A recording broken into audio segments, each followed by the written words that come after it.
Zero power bill ఎలా వస్తుంది? ఈ జీరో పవర్ బిల్ ఎవరికొస్తుంది? కాంగ్రెస్ ప్రభుత్వం హామీ ఇచ్చినట్టు తెలంగాణలో గృహజ్యోతి పథకం కింద ఉచిత కరెంటు అమల్లోకి వచ్చింది. 200 యూనిట్ల లోపు విద్యుత్తును వినియోగించుకునే వారికి ఈ ఉచిత కరెంట్ అందుతుంది. అయితే నెల నెల కరెంటు బిల్లును ఎలా ఇస్తారు? ఆర్టీసీలో మహిళలకు ఉచిత బస్సు ప్రయాణం కల్పించినప్పుడు వాళ్ళకి ఆధార్ కార్డును చూపించాలన్న నిబంధన పెట్టారు. Avira Women's Day special offer 50% off on IUI IVF valid till 8th March.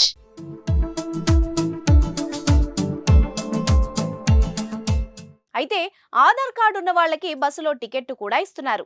అది కూడా ఉచితం అని రాసి పెట్టి ఉన్న టికెట్ ఇస్తున్నారు. ఇప్పుడు జీరో కరెంటు బిల్లును కూడా అలాగే ఇస్తోంది విద్యుత్ శాఖ. కరెంటు బిల్లు మీద 0 అంకె వేసి బిల్లు ఇచ్చి వెళ్తోంది. అయితే దీనికి తప్పనిసరిగా చేయాల్సిన పనులు కొన్ని నిబంధనలు ఉన్నాయి. అందులో మొదటిది రేషన్ కార్డు ఉండి ప్రజాపాలనలో దరఖాస్తు చేసుకున్న వాళ్ళకి మాత్రమే ఈ ఫ్రీ కరెంట్ ఫెసిలిటీ ఉంటుంది. ఇది ఫిబ్రవరి నెల నుంచి అమల్లోకి రావడంతో మార్చిలో కరెంటు బిల్లు చెల్లించాల్సిన అవసరం లేదు. అయితే కరెంటు బిల్లు గతంలో ఇచ్చినట్టే ఇప్పుడు కూడా ఇస్తారు. అందులో వినియోగదారుడు వాడిన కరెంటు యూనిట్లు, ఆ యూనిట్లకైన ఖర్చును కూడా చూపిస్తారు.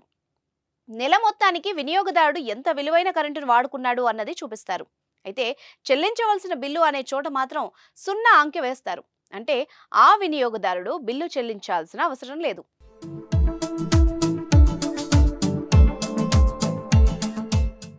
ఇప్పటికే ఈ జీరో బిల్లుల కోసం బిల్ కలెక్టర్ల దగ్గర ఉండే మిషన్లకు సాఫ్ట్వేర్లో మార్పులు చేశారు. మార్చి 1వ తేదీ నుంచి 0 బిల్లుల్ని జనరేట్ చేసేందుకు ఏర్పాట్లు కూడా చేశారు. అయితే ఈ జీరో కరెంటు బిల్లుకు కొన్ని నిబంధనలు ఉన్నాయి. ఖచ్చితంగా వినియోగదారుడు 200 యూనిట్ల కంటే తక్కువ విద్యుత్తును మాత్రమే వినియోగించి ఉండాలి. ఒకవేళ 201 యూనిట్లు వాడితే ఆ మొత్తానికి బిల్లు వస్తుంది. ఆ డబ్బును చెల్లించాలి. ఇది వరకు ఏవైనా బకాయిలు ఉంటే జీరో కరెంటు బిల్లు ఇవ్వరు. పాత బకాయిలతో పాటు కొత్తగా వాడిన యూనిట్లకు కూడా బిల్లు వేస్తారు. మొత్తం చెల్లించిన తర్వాత ఉచిత కరెంటు పరిధిలోకి తీసుకొస్తారు.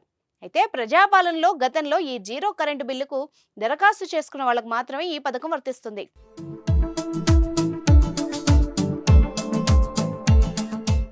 ఎలాంటి దరఖాస్తు చేసుకుని వాళ్లకు ఈ పథకం వర్తించదు.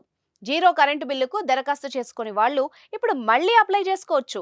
మీ గ్రామ పంచాయతీ, మండల కార్యాలయం లేదా మున్సిపల్ కార్పొరేషన్ కు అవసరమైన పత్రాలతో వెళ్లి భౌతిక దరఖాస్తు ఫారం అందజేయాలి.